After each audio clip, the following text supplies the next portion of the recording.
Hello, अस्सलाम वालेकुम। मैं हूं doctor Mohammad Qasim Taimuri homeopathic clinic Haripur Pakistan से आपसे मुखातिब हूं। आज हम बात करेंगे जी गैस के ऊपर। गैस क्यों होती है? तो इससे पहले मैं आपको बता दूं जी कि हमारा जो मैदा है ये हमारे फूड को डाइजेस्ट करता है। इसमें ये डाइजेस्टर है। जो कुछ हम खाते हैं वो हमारे मैदे में जाता है। मैदे के अंदर एसिड होता है, तेज़ाब होता है, और इस तेज़ाब के साथ जो है डिफरेंट किस्म के एंजाइम हमारा मैदा जो है सिक्रीट करता है। इसके साथ डिफरेंट किस्म के बैक्टीरिया जो होते हैं उस डाइजेशन प्रोसेस में फूड को ब्रेक डाउन में अपना एक किरदार अदा करते हैं। तो इस फूड को ब्रेक करने में, ब्रेक डाउन के इस प्रोसेस में गैस डेवलप होती है। ठीक है जी। और इसके अलावा जो है गैस जो है किन लोगों में ज़्यादा डेवलप होती है, ये बड़ा अहम चीज़ है जिसको जानने की ज़रूरत है। गैस जी ये डेवलप होती है ज़्यादा उन लोगों में जो खाना ज़्यादा खाते हैं, जो खाना खाते हुए बात करते हैं और खाना जो है तेज़ के साथ खाते हैं। उनको खाना जो है आराम से आहिस्ता से चबा के खाना चाहिए। जिनका वज़न ज़्यादा होता है और फिज़िकल एक्टिविटी ना होने के बराबर होती है, जो मीठे का इस्तेमाल ज़्यादा करते हैं और पानी कम पीते हैं। ठीक है जी। इसके अलावा जो है ये तो होगी काजेज़। अब इन काजेज़ के साथ साथ जो है आगे जो है जो प्रॉब्लम्स क्रिएट होते हैं उसमें मैदे की इन्फेक्शन है। इसकी वजह से जो है आपकी गैस डेवलप हो सकती है। आईबीएस की वजह से गैस डेवलप होती है। इरिटेबल बाउल सिंड्रोम जो है। उसके अलावा मेडिसिन, स्पेसिफिक मेडिसिन, कुछ चंद मेडिसिन होती हैं जो आप खा रहे होते हैं ट्रीटमेंट के दौरान, या आपके मामूल में ऐसा होती है कुछ ड्रग, पेन किलर्स, ठीक है, उनके इस्तेमाल से भी गैस डेवलप होती है जी। उसके साथ साथ जो आपकी गैस डेवलप हो सकती है वो है जी आपकी फूड एलर्जी। कुछ फूड ऐसे हैं जो कि एलर्जी पैदा करते हैं, जो हमारे जिस्म को उसमें एक हाइपर सेंसिटिविटी का माहौल क्रिएट करते हैं, जिनमें मिल्क है, दूध से बनी हुई प्रोडक्ट्स हैं, डेयरी प्रोडक्ट्स हैं, बेकरी प्रोडक्ट्स हैं, रिफाइंड फूड्स हैं, रिफाइंड शुगर है, रिफाइंड आटा है, और फाइबर्स का बहुत कम इस्तेमाल है। अब जब ये इश्यूज होते हैं तो इनकी वजह से कब्ज़ डेवलप होती है। जब कब्ज़ होती है तो कब्ज़ की वजह से जितना ज़्यादा आपका खाना आपके आपका जो स्टूल है आंतों में रहेगा, उतना ही जो है ज़्यादा गैस डेवलप होगी। तो गैस को कम करने के लिए ये इंतहाई ज़रूरी है कि आपको कब्ज़ ना हो। ठीक है। गैस की ट्रीटमेंट में सबसे पहले जो ट्रीटमेंट है वो कब्ज़ की ट्रीटमेंट है। कब्ज़ आपकी ख़त्म हो गई, आपको पखाना जो है अपने रूटीन के साथ आना शुरू हो गया, तो आपकी गैस जो है वो कम हो जाएगी। ठीक है। गैस सब लोग पास करते हैं। गैस जो होती है नाइट्रोजन है, नाइट्रोजन गैस होती है जो लोग पास करते हैं।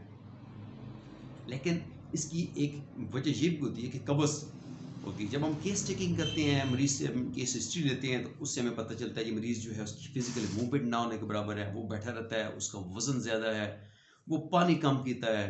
ठीक है जी। उसके साथ साथ वर्जिश ना होने के बराबर है, खाना वो ज़्यादा खाता है, फिजिकल एक्टिविटी ना होने के बराबर है।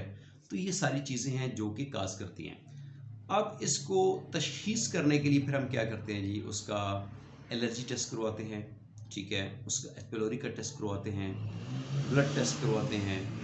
ठीक है जी। इसके साथ साथ अगर उसको क्रॉनिक इशू है काफ़ी सालों से है, फिर उसकी एंडोस्कोपी, कोलोनोस्कोपी, ठीक है जी, एंडोस्कोपी को गैस्ट्रोस्कोपी भी कहते हैं, ये अल्ट्रासाउंड है, ठीक है, एक्सरेज वगैरह हैं। तो ये सारी जो डायग्नोसिस होती हैं, जो अब हमें जिस चीज़ के ऊपर जो है वो शक हो, तो फिर उसको क्लियर करने के लिए उसके फर्दर मोर टेस्ट जो हैं करवाते हैं, या गैस्ट्रोएंटरोलॉजिस्ट जो है वो उसको वो टेस्ट जो है रिकमेंड करता है। इसके अलावा जो है जब पेशेंट का एच पेलोरी डायग्नोज हो जाता है, तो हम पता चल जाता है इसमें एच पेलोरी हेलिकोबैक्टर एच पेलोरी की इन्फेक्शन है। इसके अलावा जो है ईएसटी से पता चल जाता है मरीज़ जो है मेडिसिन ड्रग एब्यूज़ है, मुख्तलिफ तरह की मुख्तलिफ तरह के इलाज से वो इलाज करवा चुका है, बहुत ज़्यादा मेडिसिन का इस्तेमाल कर चुका है। ठीक है जी। शराब नोशी करता रहा है। ठीक है। ये सारी चीज़ें हमें पता चल जाती हैं। तो ये सारी चीज़ें जो है जब एलर्जी का पता चल जाता है कि स्पेसिफिक चीज़ों से इसको एलर्जी है, फिर हमारी ट्रीटमेंट बड़ी आसान हो जाती है। कि हम मरीज़ को एडवाइस करते हैं ये चीज़ें जो हैं आपने नहीं खानी है, ठीक है। बाद मरीज़ को खुद भी अंदाज़ा होता है कि कौन सी चीज़ वो खाता है तो जिससे वो गैस डेवलप होती है। जैसे कि पेशेंट आप कहते हैं जी मैं चने खा लूँ तो मुझे गैस हो जाती है जी, मैं गोभी खा लूँ तो मुझे गैस हो जाती है। तो ये इससे लगता है जी ये चीज़ें प्रूवन है कि गोभी गैस करती है। कार्बोहाइड्रेट्स किसी किस्म की जब आप खाते हैं तो वो गैस डेवलप करते हैं, ठीक है जी। चने हो गए, लोबिया हो गई, दालें हो गई, तो ये चीज़ें गैस डेवलप करती हैं। तो हम अपने पेशेंट्स को कहते हैं जी खाना आप आराम से खाएं, खाना आप खूब चबा के खाएं, पानी वाफर मकदार में पिएं आप, और कब्ज़ अगर आपकी है तो उसके लिए आप फाइबर रिच डाइट आप यूज़ करें। अब एक मेरा अपना एक क्लिनिकल एक्सपीरियंस है जी कि मैं जब देखता हूँ लोगों की कब्ज़ ठीक नहीं हो रही है तो फिर देखते हैं क्या वजह है। ये कब्ज़ अमूमन दुकानदारों को, ऑफिस में बैठने वालों को होती है। वो इसलिए भी होती है कि वो जब उनको डिज़ायर होती है स्टूल को पास करने की, उस वक़्त वो जाते नहीं हैं। वो कहते नहीं अभी चला जाऊँगा, डिनर ब्रेक पे लंच ब्रेक पे चला जाऊँगा, थोड़ी देर बाद चला जाऊँगा, नमाज़ पढ़ने जाऊँगा तो मतलब हाजत पूरी कर लूँगा। जब आपको खाना पास करने की हाजत होती है, तो आप लाज़मी उस टाइम जाएँ। दूसरा, आपको ये अंदाज़ा होता है कि आपको हाजत किस टाइम होती है, सुबह के टाइम होती है, शाम को टाइम होती है, तो उससे पहले का जो आपका खाना है, सपोज़ आपको हाजत सुबह 10 बजे होती है, तो आपका काम बनता है कि आप अच्छा नाश्ता करें, ताकि आपको आपके पेट पे प्रेशर पड़े और आपका स्टूल आराम से पास हो जाए। आपको पता है जी आपकी जो हाजत जो होती है दिन को होती है, ठीक है, आफ्टरनून होती है, तो आपको चाहिए कि आप लंच अच्छा करें। अगर आपको हाजत जो है रात को होती है, ठीक है, सोने से पहले होती है, तो आपको चाहिए आप डिनर अच्छा करें, ताकि आपका स्टूल जो है सही प्रेशर से आपको आए और आपका स्टूल पास हो। अगर आपको कब्ज़ रहती है तो आपको लाजमी चाहिए कि आप फाइबर रिच डाइट, सब्जियां खाएं, छिलकों वाली छिलके उनके मत उतारें, आप सेब का इस्तेमाल करें, अमरूद का इस्तेमाल करें, ठीक है जी। इसके साथ साथ आप इसबगोल जो है, इसबगोल एक ऐसी चीज़ है, इसका छिलका आम लोग इस्तेमाल करते हैं, ये डाइजेस्ट नहीं हो सकता, तो ये आपके स्टूल को सॉफ्ट रखने के लिए इंपॉर्टेंट है, तो आप इसबगोल का इस्तेमाल कर सकते हैं। दूध से बनी चीज़ों का इस्तेमाल आप कम करें। उसके अलावा आप रिफाइन शुगर, मीठी की चीज़ें इस्तेमाल कम करें। ये आपको डिफरेंट तरह के इन्फेक्शन से, मैदे के इन्फेक्शन से बचा सकता है।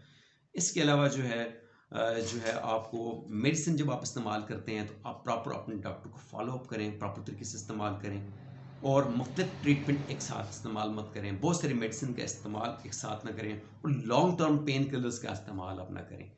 तो इंशाल्लाह मेरी आपसे फिर बात होगी। मैंने जो चीज़ें आपको बताई हैं इनको आप अपने एरर्स को, अपने लाइफस्टाइल को फिक्स करने की कोशिश करें, तो इंशाल्लाह आपका ये मसला ठीक हो जाएगा। इंशाल्लाह फिर आपसे बात होगी। Thank you. अल्लाह हाफिज़।